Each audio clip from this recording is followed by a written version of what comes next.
안녕하십니까. 혼란한 정치 시사 이야기를 술술 풀어보는 송국근의 혼술. 5월 22일 금요일에 인사드립니다. 제가 어제 윤미향 씨 파문을 다루면서 정대협을 초기에 만들었던 원로들이 윤미향 씨를 두둔하는 그런 그 입장문을 발표했다고 말씀을 들었죠.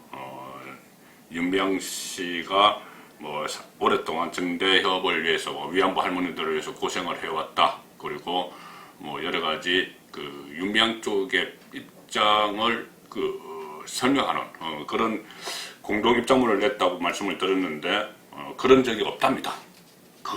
그것은 이 윤미향 씨 쪽에서 언론에 이야기를 한 것인데 원로 교수들, 처음에 초기에 정대협을 만들었던 원로 교수들이 그런 적이 없다. 우리는 무슨 입장문 그런 게 나온지도 몰랐다. 이것이 오늘 조선일보 일면에 보도된 내용입니다. 그러니까 이 위기에서 벗어나기 위해서 초기에 정대협을 만들었던 이 선배들의 이름까지 도용한 그런 일이 일어났던 거죠. 자, 오늘 제가 말씀드릴 것은 윤미향 씨 사건은 하도 매일매일 새로운 것들이 불거져서 그것을 일일이 제가 나오는 것마다 다 설명드리기는 그렇습니다. 그래서 오늘은 좀 이슈를 바꿔서 한 달 전에 우리를 또 깜짝 놀라게 했던 일이 있었죠. 바로 오거돈 부산시장 한 달 전 기자회견을 열어서 갑자기 오전에 기자회견을 열어서 본인의 성추문을 공개를 하고 부산시장직을 전격 사퇴를 했습니다. 그리고 잠적을 했죠. 한 달 동안 잠적을 했습니다. 도중에 부산일보 취재진에 의해서 그제의 지인이 운영하는 한 펜션에서 발견이 됐는데 거기서 또 차량으로 빠져나가서 그동안 또 소식이 없었습니다. 소식이 없었는데 최근에 경찰이 압수수색을 했다. 그래서 휴대전화를 확보를 했다. 그 정도 보도가 나왔었죠. 그리고 피해 여성이 강력한 처벌을 원한다. 그렇게 나왔었는데 오늘 오전 8시에 비공개로 부산경찰청에 출석을 했습니다. 그러니까 4월 23일 날 사퇴했으니까는 한 달 만이죠. 한 달 만에 공식적으로 모습을 드러낸 겁니다. 아무런 입장 표명도 없이 비공개로 조사실로 올라가서 지금 조사를 받고 있습니다. 지금 오거돈 전 시장이 받고 있는 혐의는 위력에 의한 강제추행 또 불법 청탁 이런 것이 있는데 공직선거법 위반에 주목을 할 필요가 있습니다. 공직선거법 위반. 이것은 뭐냐면은 공무원으로서 지난 총선, 4.15 총선에 개입을 했다. 영향을 미쳤다. 그 혐의죠. 그 혐의인데 그래서 이번에 오거돈 시장이 경찰에 가면은 경찰 지금 조사를 받고 있는데 경찰 조사에서 성추행 사건 외에 공정을 했죠. 4월 말까지 부산시장직을 사퇴하겠다. 이 성추행 사건이 일어난 것은 4월 7일인데 4월 15일에 총선이 있었고 총선 이후에 4월 말까지 부산시장직을 사퇴하겠다. 이 공정을 하게 된 경위 상당히 이례적입니다. 이 공정을 하게 된 경위가 한꺼번에 조사를 받게 될 것 같습니다. 물론 이 성추행 사건 세 차례나 성추행 의혹이 있습니다. 그 부분에 대해서는 고소 고발이 이루어졌기 때문에 이 부분도 철저히 수사를 해야 되겠지만은 그에 못지않게 그와 별개로 사퇴하겠다. 4월 7일에 이 사건이 있었는데 그것을 바로 사퇴하거나 하지 않고 피해자 측과 합의를 해서 4월 말까지 사퇴하겠다. 총선을 피하겠다. 이 합의한 배경, 그 배경이 상당히 짚어볼 대목입니다. 총선에 악영향을 미치지 않기 위해서 이렇게 범죄를 저지르고도 또 이것이 본인 오거돈 혼자만의 판단이었을까? 절대 그러지 않을 가능성이 더 높죠. 자, 그 배경들을 한 번씩 짚어보겠습니다. 그러니까 이 공정 작업에 총선 이후로 미루는 이 공정 작업에 어느 선까지 과연 개입을 했을까? 오거돈 혼자만이 아니고 그리고 청와대 또 문재인 대통령은 이 사건을 알고도 그냥 입을 다물고 있었을까, 묵인했을까, 그 부분입니다. 일단은 이 공정을 한 법무법인과 관련한 미스터리, 제가 한 달 전에 말씀을 드린 적이 있습니다. 이 오거돈 씨와 피해 여성이 법무법인 부산에서 4월 말 시장직 사퇴한다, 이 공정을 했습니다.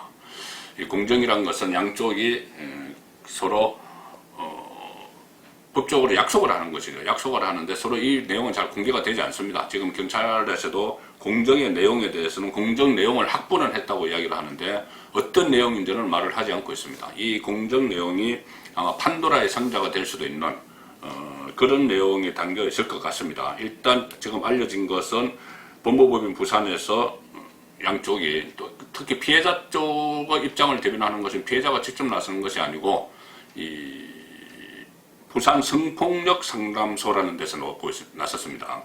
그래서 결국은 뭐 부산 성폭력 상담소와 오거돈 시장 쪽이 이 공정을 한 겁니다. 공정을 했는데 그 공정을 맡은 법무법인이 부산입니다. 법무법인 부산. 자, 이것은 몇 번 뭐 언론에도 보도가 되고 했습니다. 이 법무법인 부산의 대표 변호사가 정재성 변호사인데 노무현 전 대통령의 조카 사위고, 원래 이 법무법인 부산은 문재인 변호사, 부산에서 변호사 할 때 문재인 변호사와 정재성 변호사가 함께 설립을 했죠. 그래서 문재인 변호사가 뭐 청와대로 가고 대통령이 되고 해서 지금은 정재성 변호사가 이 법무법인 부산의 대표 변호사입니다. 그래서 결국은 부산의 친문 인맥의 핵심이다, 이렇게 불리는 정재성 변호사가 이 사건의 공정을 맡았죠. 그리고 또 정재성 변호사는 부산시장 선거 때 오거돈 시장 후보, 오거돈 후보 캠프의 인재 영입위원장을 맡았습니다. 다 연결이 돼 있는 그런 사입니다. 그리고 또 부산의 핵심 친문이라는 이호철 전 청와대 민정수석, 이호철 수석 등과도 하나의 그룹을 형성해서 막후 실세로 있는 그런 인물이죠. 자, 그런 인물이고, 제가 말씀드린 대로 이 중간에 나선 피해자를 입장을 대변한다고 중간에 나선 부산 성폭력 상담소 소장 이재희 소장도 대선 때 문재인 후보 지지 선언을 했던 인물이고, 노무현 대통령 당선자 시절에 인수위 활동도 했습니다. 친문 성향의 활동가죠. 자, 그렇게 하면은 과연 이 일을 이렇게 다 청와대까지 연결이 되고, 또 이 부산시당, 민주당의 부산시당위원장은 전재수 의원이죠. 전재수 의원은 또 제가 말씀드린 이재희 부산 성폭력 상담소 소장과 노무현 정부 인수위 활동을 함께한 그런 인물입니다. 다 연결이 되어 있죠.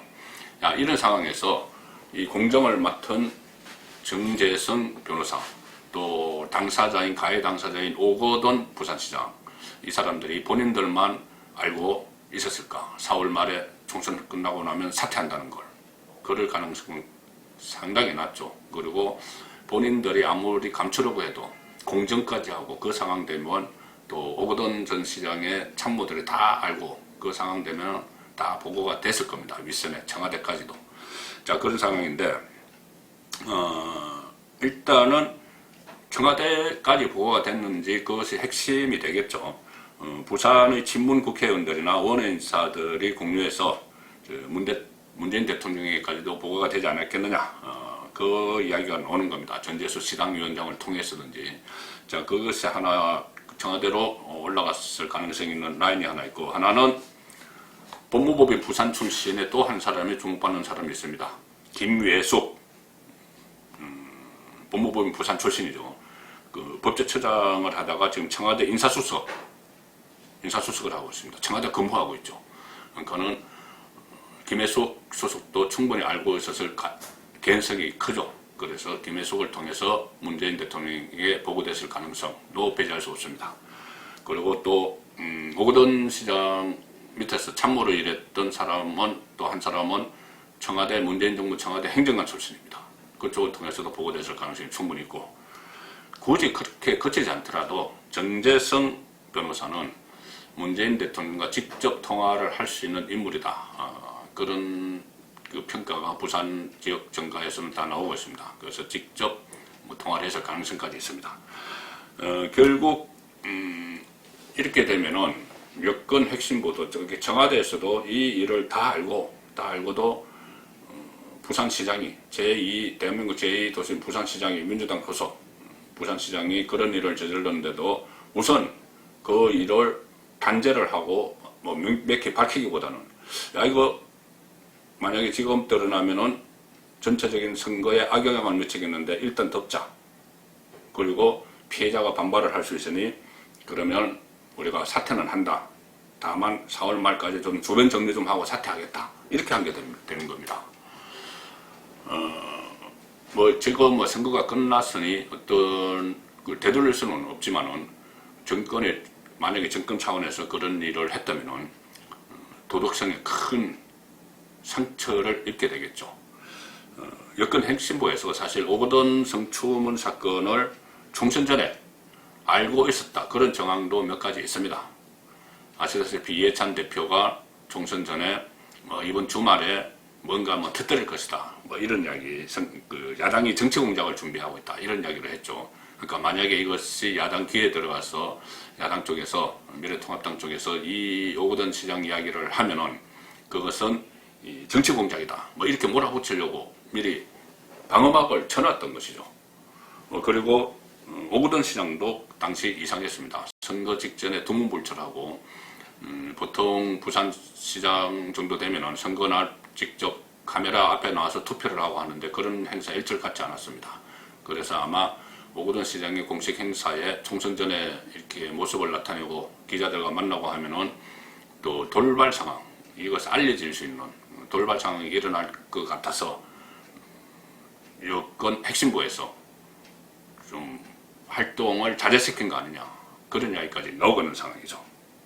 그래서 어쨌든 이 정권이 알고도 이 사실을 묵인했다면은 선거 승리만을 위해서 이런 비리를 은폐한 게 됩니다. 또 다른 형태의 부정선거가 되는 것이죠. 자, 그래서 과연 진실이 밝혀질까 이 문제가 남았는데, 일단 당사자인 오거돈 전 시장은 많은 것을 다 알고 있을 겁니다. 그리고 그 휴대폰은 이미 경찰이 확보를 했습니다. 거기에 포렌식한 결과를 가지고 오거돈 전 시장을 지금 경찰에서 조사를 하고 있겠죠. 그래서 과연 이것이 진실이 밝혀질까? 사실 모든 진실이 다 드러나기는 저는 어렵다고 봅니다. 지금 총선에서 압승한 그 집권 세력의 위세가 너무나 대단하기 때문에 과연 경찰 또 검찰에서도 고소고발이 되어 있는데 이 사건을 제대로 밝힐지 일단은 의문이 드는데, 어쨌든 언젠가는 이 사건의 진실이 밝혀지면은 총선 승리를 위해서, 지금 집권 세력이 총선 승리를 위해서 어떤 일을 했는지 그 부분도 함께 드러날 수가 있습니다. 송국근의 혼술이었습니다.